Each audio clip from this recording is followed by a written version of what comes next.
তাহলে আপনাদেরই আমি সালিশ মানবো।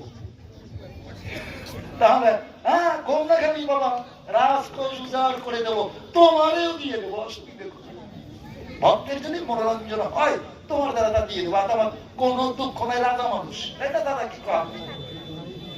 তাহলে তুমি আমার কথা ভাবে আমার পাশে শুয়ে পড়ে রাতের অন্ধকারে গভীরে তুমি পতি পতি বলে রাখো, তোমার এই পতি কে, সে কোথায় হয়, তার নাম কি হবে, নাকি বলেন?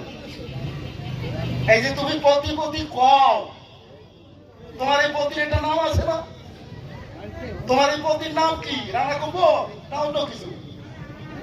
আর তোমার এই পতি থাকে কোথায় কি?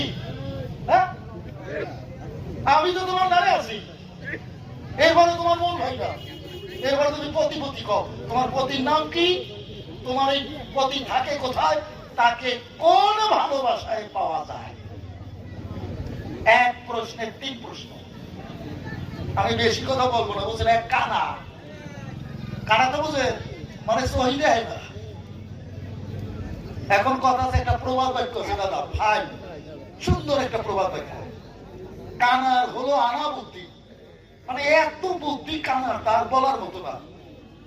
তাই বলছে কানার হলো আনা বুদ্ধি, নাপতে নাই অন্ত। এখানে যদি কোনো নাপিত থাকে তাকে আমি ইনসাল্ট করে বলছি না, উনি না আমাদের দেশে। তাই একটা প্রবাদ বাক্য আছে, কানার হলো আনা বুদ্ধি, নাপতে নাই অন্ত, আর পরের বাড়ি পাশা ঘষে সরকার প্রশান্ত। একটা প্রবাদ বাক্য আছে। ওই কানা 12 বছর শিক্ষা করে আরাধনা করছে, কিন্তু ডাকার মতো না ডাকলে তো শিক্ষা পাওয়া যাবে যাবে দাদা।